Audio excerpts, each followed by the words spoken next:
So how long does a bee typically live? A summer honey bee lasts about 6 weeks, 3 weeks working inside the colony and 3 weeks working outside of the colony. Unless there's some stress that changes that whole dynamic. Stress such as pesticides, an animal, a farmer sprays a field nearby, a home gardener uses 7 insecticide on his vegetables. Okay. Any one of those things can be taken back to the colony. So one bee can bring that back and kill off 35,000. That's correct. It'll affect the whole group. Okay. And what happens is that the number of bees that are out foraging will then start to decrease. The bees will die off because of these stresses. And the bees inside then have to step out and become outside bees. And the number starts declining with fewer workers to do the job. And eventually all those stresses on the system will interrupt it to the point of making the colony die out. Worldwide, we're losing a third of our bees every year, so a third of them have to be replaced. At one time, you didn't have to do that. These stresses weren't there. But outside influences have come in now, so that the bee population is going down. Unless we interfere from the outside, us, the beekeeper, bees will eventually die out. Okay. Yeah. It's a pretty powerful statement there, right? Unless there's intervention from the outside, the bee population may eventually die out. Good morning, welcome to Central. We're continuing our series, Hive Mind, where today we're looking at colony killers, the things that threaten the hive, the greatest threats that group face. My name's Craig, and this is my wife, Wibke, and we're going to be pleased just to journey with you through this topic from Romans chapter 1. Now, the beekeeper there is actually talking about something referred to as CCD, or colony collapse disorder, CCD. Colony collapse disorder is basically a term that is used to describe the sudden and the mass disappearance of worker bees from a colony. And according to a March the 27th, 2015 study, which was published in the Science magazine, there are essentially 3 prominent factors to the collapse of a colony. There are 3 distinct threats: parasites, pesticides, and poverty. Parasites. A parasite is essentially this tiny mite that finds its way into the hive, and then it can basically wipe out an entire bee population, a parasite. Pesticide is another word for a toxin or a poison. And even in small doses, this toxin can actually disorient a bee and therefore can cause the hive to collapse. And thirdly, you have poverty. That is basically a term that the scientists will use to describe the impact of changes in farming practices that means that bees don't now have the access to the food sources that they once used to have. So 3 threats. Parasites. Another name for that is an enemy. Pesticides, a poison. And thirdly, we have the environmental changes. Think about that in the context of the church, because there is a parallel there.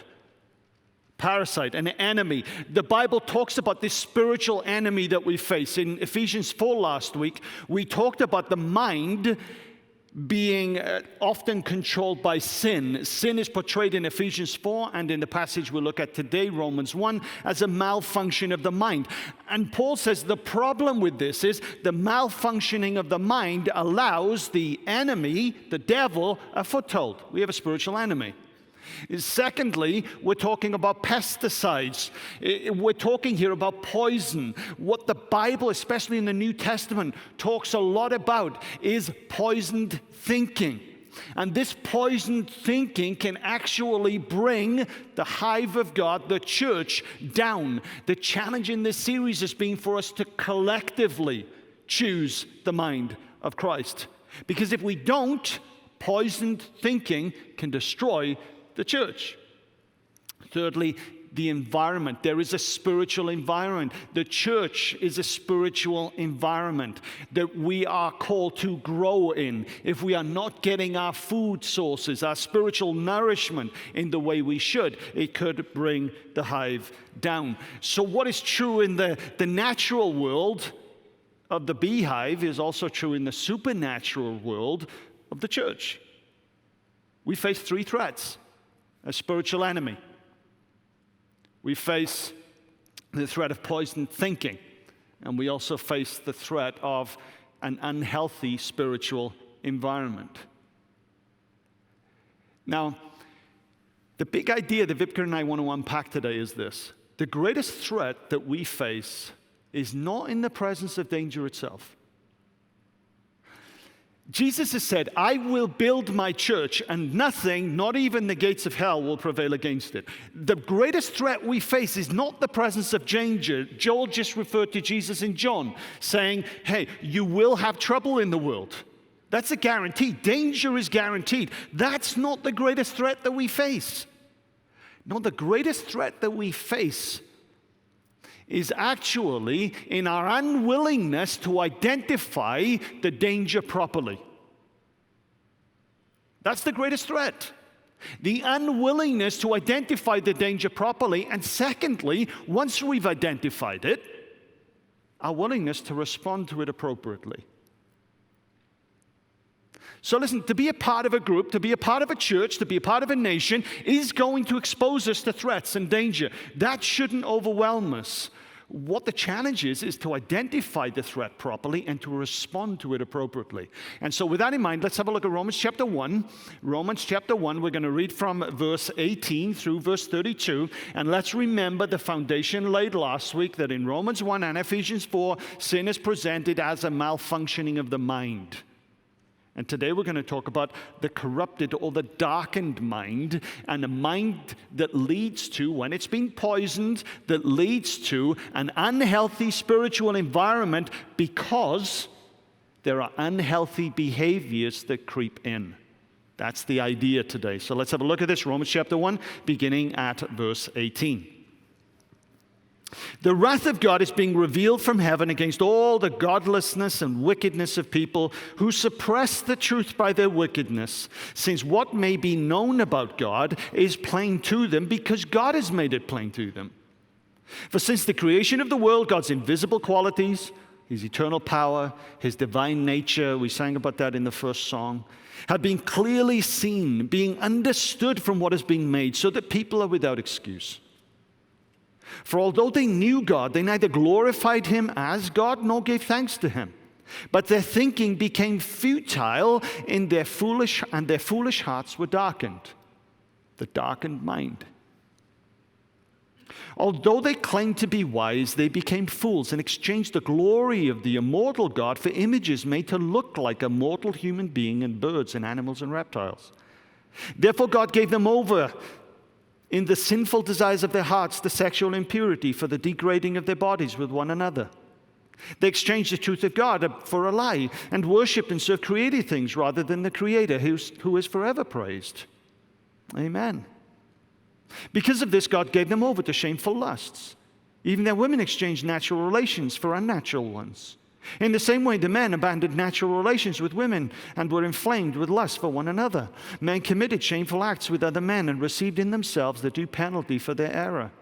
Furthermore, just as they did not think it worthwhile to retain the knowledge of God, so God gave them over to a depraved mind, so that they do what ought not to be done. Notice where this is going. The depraved mind, the darkened mind, through poisoned thinking, lack of sight, actually results in toxic behavior, bad behavior. They have become filled, therefore, with every kind of wickedness, evil, greed, and depravity. They are full of envy, murder, strife, deceit, and malice. They are gossips, slanderers, God-haters, insolent, arrogant, and boastful. They invent ways of doing evil. They disobey their parents. They have no understanding, no fidelity, no love, no mercy. Although they know God's righteous decree that those who do such things deserve death, they not only continue to do these very things, but also approve of those who practice them. The darkened or the corrupted mind. I have a friend who does not watch the news, ever. She says she cannot handle seeing and hearing about all the assaults, murders, criminal activities, and tragedies that take place each and every day all over the world. She says it brings her down.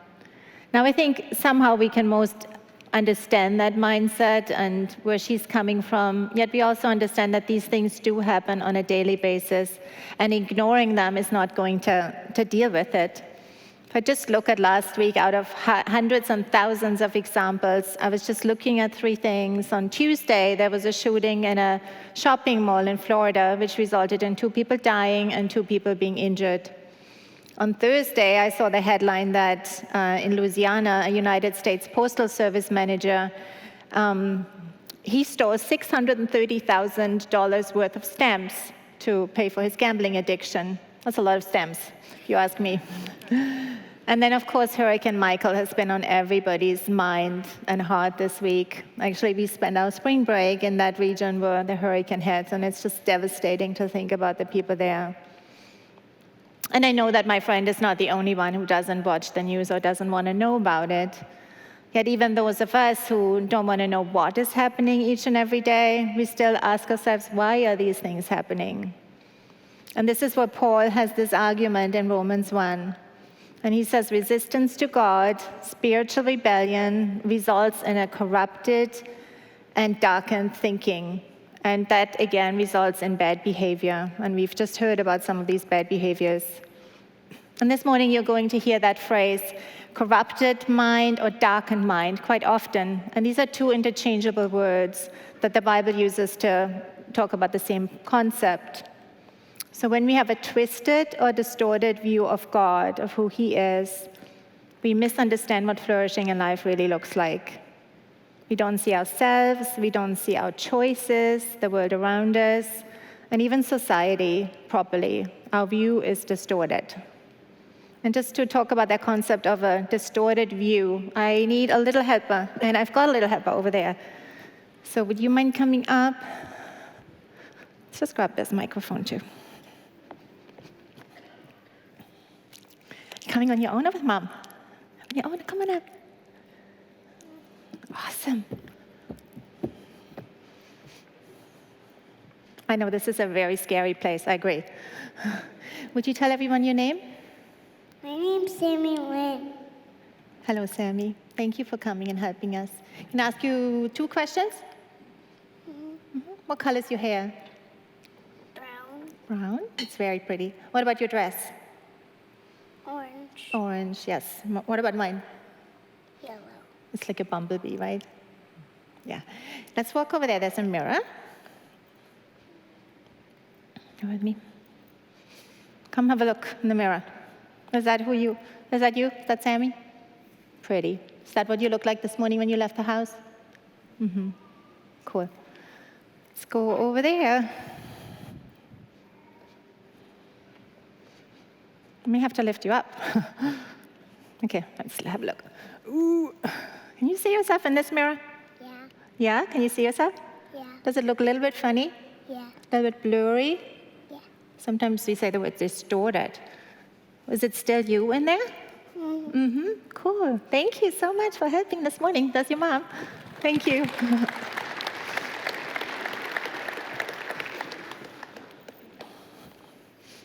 Great job.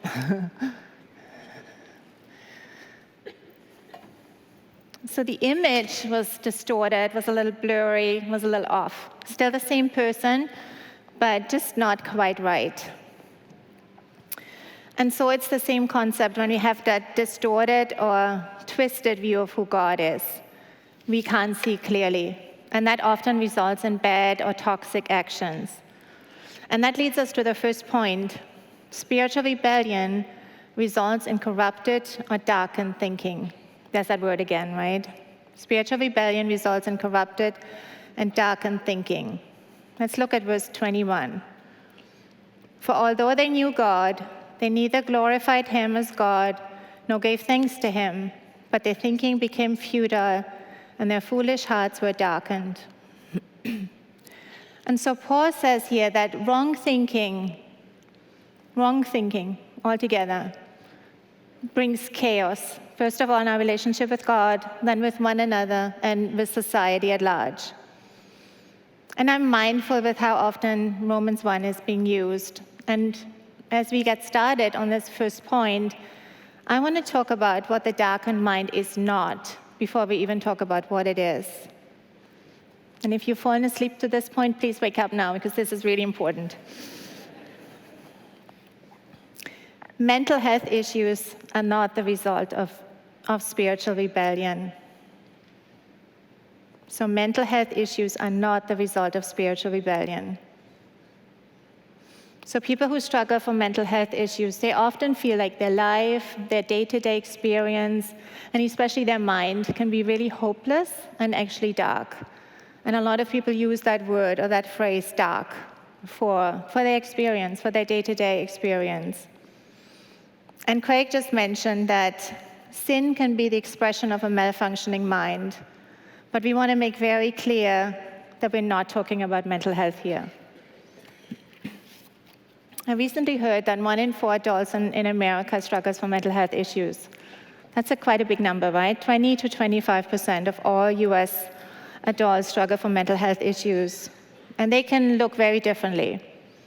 So sometimes we hear about bipolar, schizophrenia, anxiety is a really big one, personality disorder, depression, seasonal depression, especially in areas like this with long winter months, OCD, and so many more. Anorexia nervosa, for example, that's something I've struggled with as a teenager. That's a very serious mental health disorder. I think it's got the highest mortality rate of all mental health disorders. People either die by starvation or by suicide. Pretty serious. And for me, it took many, many years to overcome that. But when I look back, what was actually harder than the eating disorder was the years that followed the eating disorder. I struggled from depression, severe depression. And I think what was really hard for me at the time was that inside the church and outside the church, I did not feel it was safe to talk about it. Didn't feel it was something people were open to talk about. I felt actually that they viewed mental health issues like depression through that darkened mind lens that we're just talking about. And what that did, that created a spiritual environment that was not helpful for the vitality of the church. That was not helpful for my vitality. And so that's why I'm really, really passionate about this point, that we hear that. And I find that bizarre sometimes that we are very free to talk about stuff, illnesses that we have, maybe long-term illnesses like a heart disease or lung disease. We talk about the treatment plans we have, the doctors we see, the medications we take. But the minute it comes to mental health, that's just slightly different. And there's still a little bit of a wall. Even last week, somebody said to me, here at the church, I feel like a second-class Christian because I struggle with this. Can I just say that is wrong and that has to change? Amen? And we are talking with the Hive series, we're talking about collective thinking. So can we change this collectively? Yes? Our dream as a staff too, is that every person who walks in here on a Sunday morning, whether they're old or young, whether they're rich or poor, whatever skin color they have, whatever tongue they speak, whether they're educated or not educated, sick or healthy, that they would feel loved and welcome here. Is that your dream too? Mm-hmm. Amen. And that includes, of course, people that struggle with mental health issues, and I include myself in that. And I want to just say I live a full and productive life, and I'm not ashamed of it, and so shouldn't you be. And I mentioned mental health issues so much because for many of us, the experience is that of it being dark. There can be really dark moments. And I just want to say that again. We struggle enough with blame and shame. And let's not think that the evil behaviors are a result of mental health issues. So don't add any more of that blame and shame to it. But what does? Spiritual rebellion always results in corrupted thinking. So the rebellion, spiritual rebellion. When I thought about the word rebellion, I just had to think of something that happened many years ago. When we were first married, we lived in London. We were in a great church there, and we were really blessed to be in a great small group with lots of other couples, and most of them were like 10 years older. We were in our mid-20s, just started off with life and having kids and all that. And so it was really helpful to learn from them. And I remember us being part of a game night one night. And it was one of those games that I would not play again now, because I still remember it. Where people had to assess each other and answer questions about the group. And so that particular night, the question was this: who in the room is the most rebellious one? And everybody pointed at me and looked at me. And I had grown up in a non-Christian home, in a non-Christian German culture, and emancipation, independence, those kind of things were kind of considered pretty good. And so for me, I didn't want to be a pushover. I kind of thought it was pretty cool to be the rebel. But in the years since then, I've gotten to know God so much better and got to love Him more. And that issue of rebellion has changed dramatically in my life. Submission to God's authority and Christ's lordship, they are huge now. They have like this sweet aroma. The Bible talks about the sweet aroma. When I surrender to Him, when I trust Him, obey Him, I don't lose freedom. I gain it, and I gain joy. So often when I share and celebrate recovery about changes that have taken place in my life, I refer often more to addiction or depression.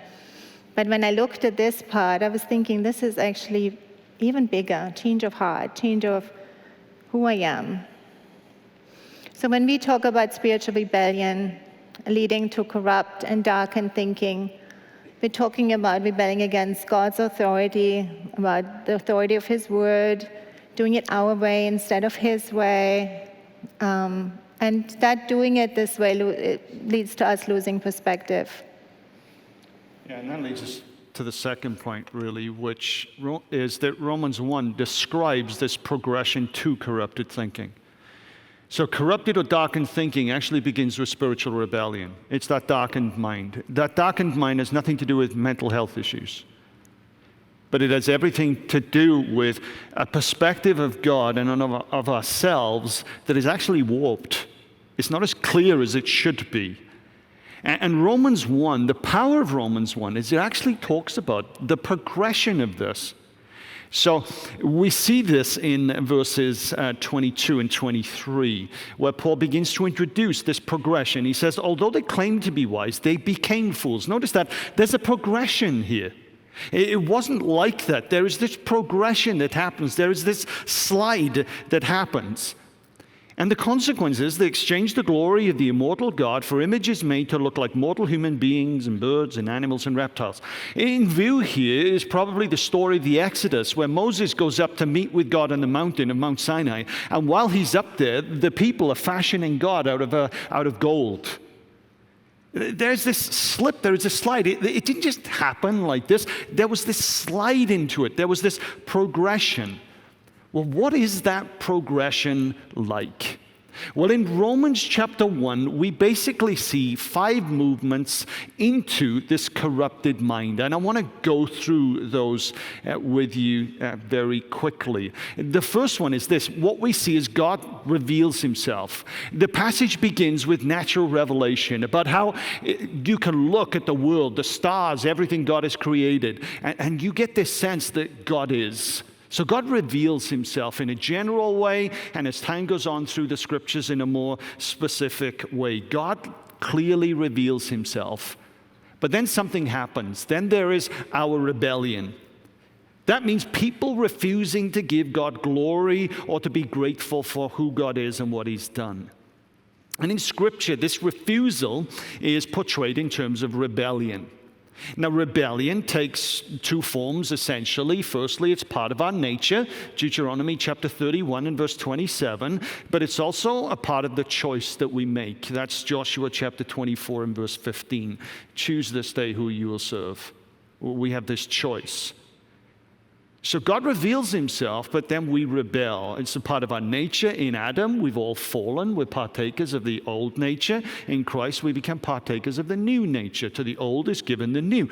But there's this rebellion, and this rebellion is a part of our nature, but it's also part of our choice. The difference between us in our Christian state to us before we were Christians is that now we can choose. Part of this series is to encourage us to consciously choose the mind of Christ. We have the choice. Rebellion is a choice. The result of continued rebellion is that we become hard in heart, Ephesians 4, but we also become darkened in mind. This is Romans chapter 1. Our minds become futile, become darkened, our hearts become futile. In Deuteronomy 31, verse 17, the result of Israel's rebellion is portrayed as lifelong rebellion. These are the words of Moses in that verse. I know how rebellious and stubborn you are. Even now, while I am still with you, Moses says, you have rebelled against the Lord. And then he ends the verse with a statement, not a question. He says, how much more rebellious will you be after my death? It's incredibly true as you look through the scriptures that God puts a leader, a prophetic figure on the scene to challenge people's rebellion. Think about Nehemiah. While Nehemiah was with the people, they did right. The minute that Nehemiah went back to the king, the people went their old way. Moses here in Deuteronomy 31:17 says, how much more rebellious will you be after I'm gone? So the result of this rebellion is lifelong rebellion, where our hearts become hard and our thinking becomes darkened. And what happens then is we replace what is true with what is a lie. And there's a replacement that goes on. What God says is true and right and honorable and just, we replace with what we consider to be honorable, true, right, and just. How do we do that? Remember the images? Our perspective has been warped. And then lastly here, the end of this in Romans 1 is that God makes a response. And his response here is that 3 times he says, I'll give you over. So we go through this process, and God says, here's what I'm going to do. I'm going to give you over to your darkened mind, to your sinful desires, and see where this takes you. Now, as you read this, it's likely that you think, why on earth would God do that if he loves me? Why would God just give me over like that if he loves me? And the answer, and the simple way to answer this question, is probably to refer you to Judges chapter 6. Judges chapter 6 is the story of Gideon. And God used Gideon to bring Israel out of being kind of suppressed by the Midianites. But in Judges chapter 6 and verse 1, we read these words. The Israelites did evil in the eyes of the Lord, and the result? God, and for 7 years, God gave them into the hands of the Midianites. So God's response to this in Romans 1, and indeed at numerous points in the Old Testament, is he gives us over to the logical end of the darkened choices that we have made. Now, why would God do that?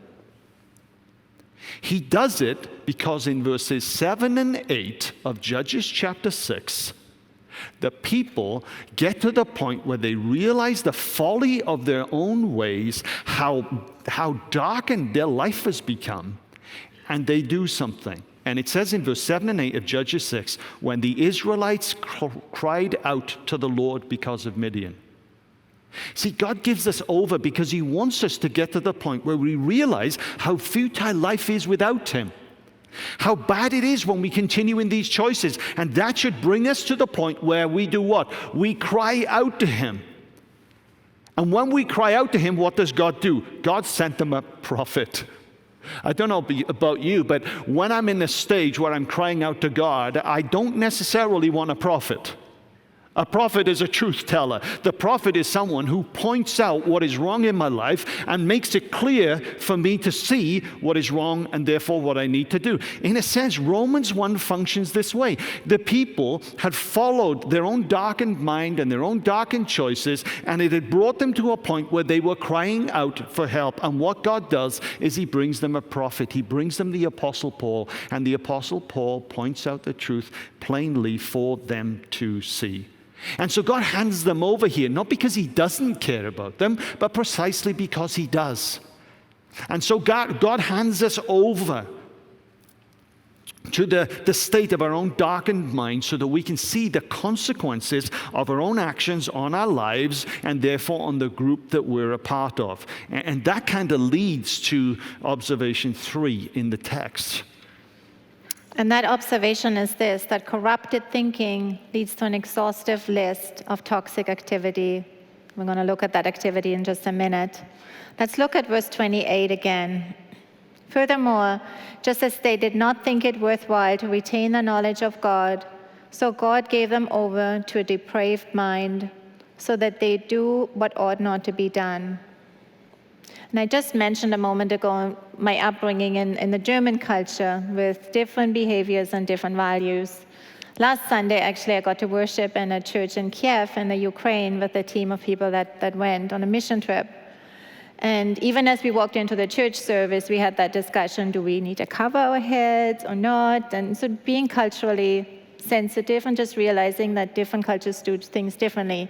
That's also true for when we talk about right or wrong, that different cultures or different countries look at things differently. I think we're all aware of that. But I do like how Paul does it here. He actually does it really simple. There's 2 categories that Paul says. It's either it's how we treat God, so the vertical category, and how we treat each other, the horizontal category.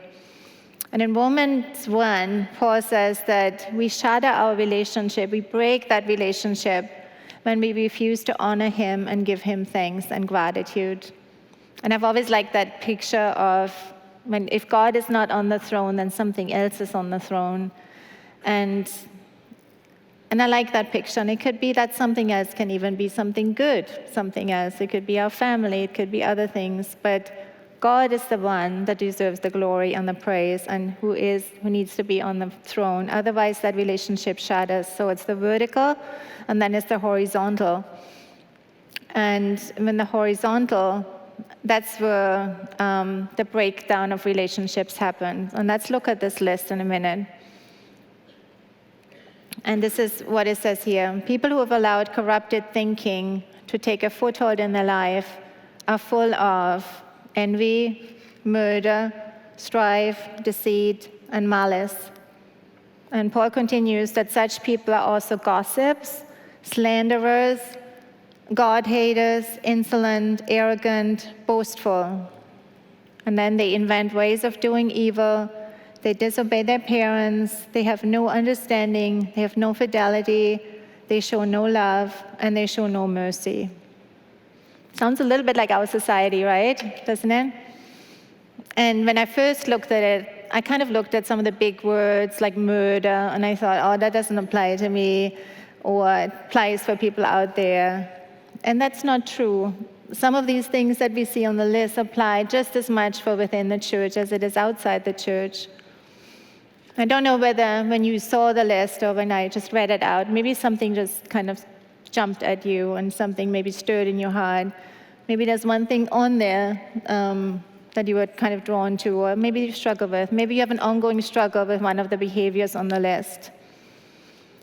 And I want to encourage you to think about what you maybe wrongly believe about God's character that results in some of these actions. Remember, we looked at when our thinking is warped about God. Remember the mirror with little Sammy? Then often these actions follow. Let's just pick one of them. Let's just pick envy. I think a lot of us can relate to envy. But when we think about God's character and how we may be off with our thinking, okay, envy is we want something that we don't have, that maybe somebody else has. That can be something material, but it can also be talents and gifts. It can be maybe family support that they have that you don't have.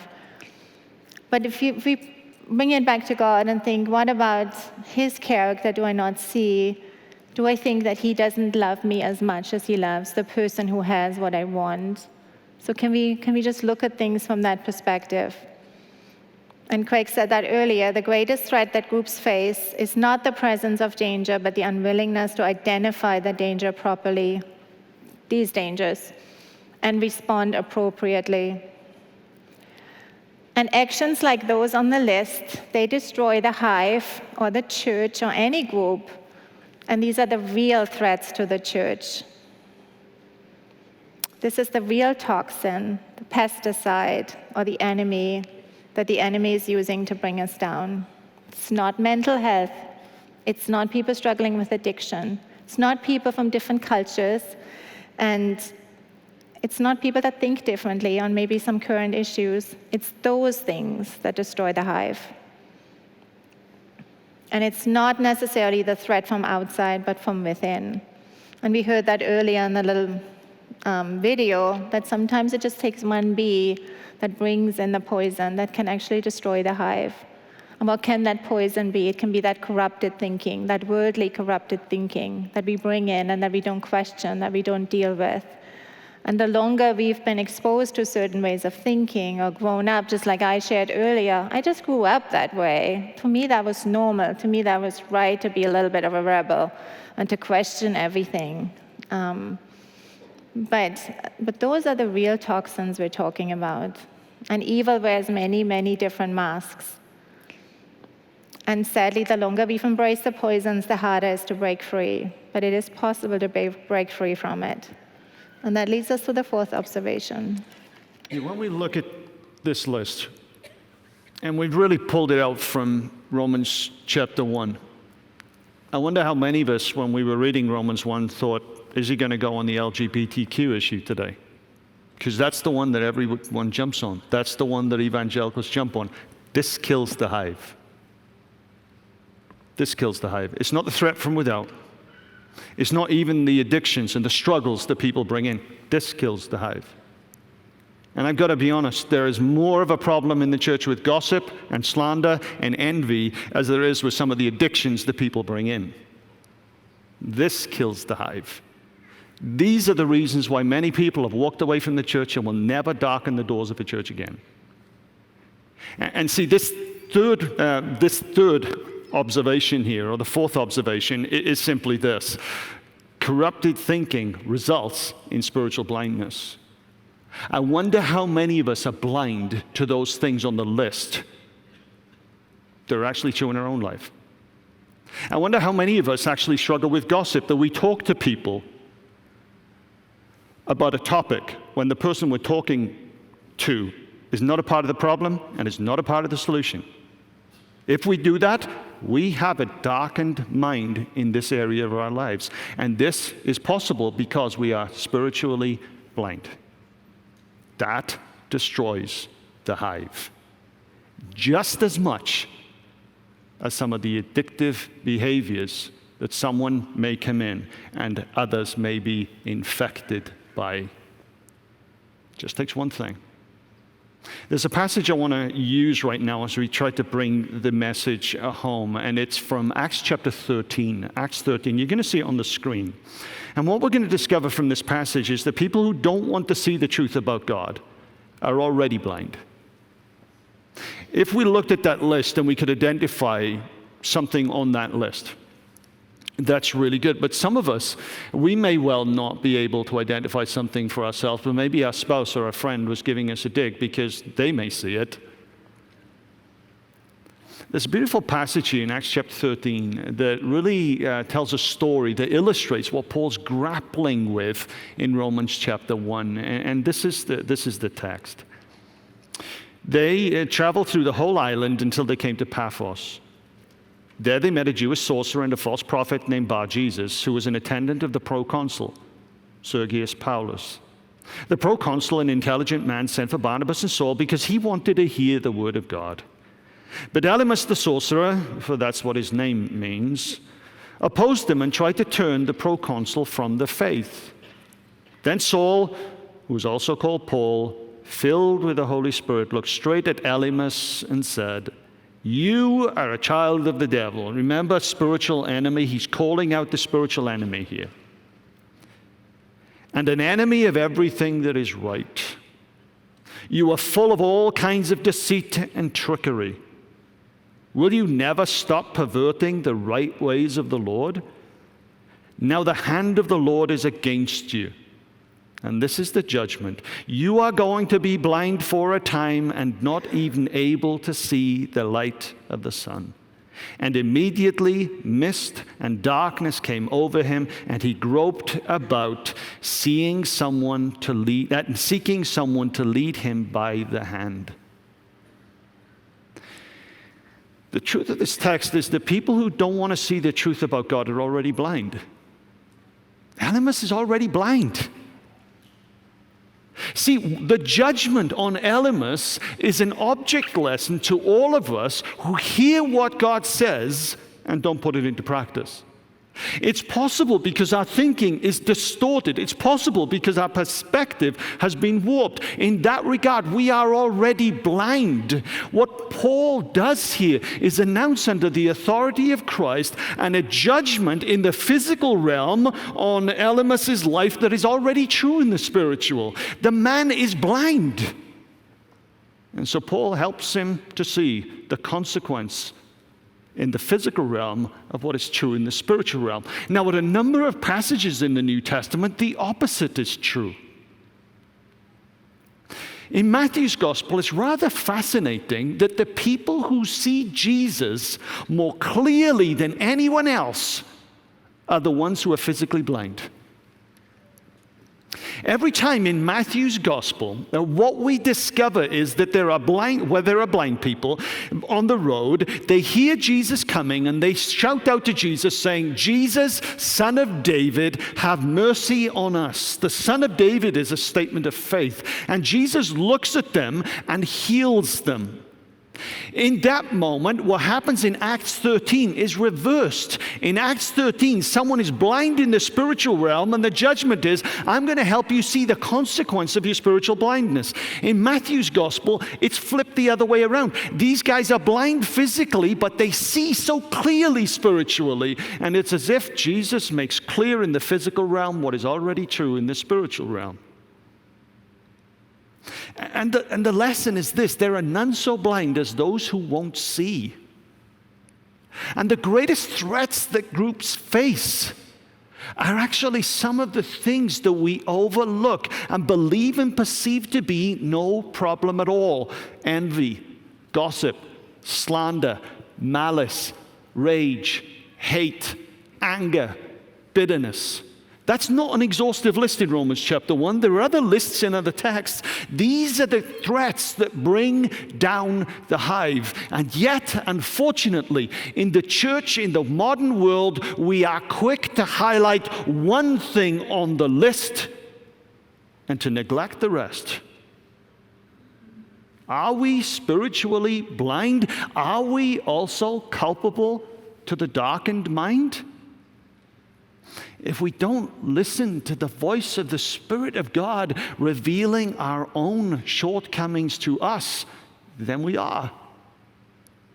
In Celebrate Recovery, it's not uncommon for someone on a Monday night to wear a t-shirt that says, "I am one of those people."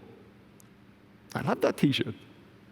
Because when we read the Bible in its entirety, what we discover is there is work that God needs to do on each and every one of us. But because there's work that God needs to do, that doesn't mean to say that we're a danger to the hive. The only time we're a danger to the hive is when we refuse to deal with our issues and we try to infect other people with our infectious behavior. Now, if that's us, and I hope we recognize the sin is the great leveler here and Jesus is the great Savior, that God's mercy is rich, His mercy is free. I hope we realize that God's grace is here to transform us all. God's grace takes broken people and makes them whole. So what do we need to do if we recognize that there is an area of our life that is broken and in need of God's help? That there is behavior that we've tolerated that may bring down the hive. What do we need to do? I think Judges chapter 6 tells us this. We need to cry out to God. And as we cry out to God, what He'll do is He'll bring the truth. And when He brings the truth in that moment, what we need to do is to surrender to it. And we'd like to end this service today by getting you to listen to a song that Hannah and Bree will lead us in. Those of you who will have gone to the Lauren Daigle concerts in Grand Rapids this week, you may well be familiar with this song. It's on her new album. It's a song called Rebel Heart. I love the words of this song. It says, Lord, I offer up this rebel heart.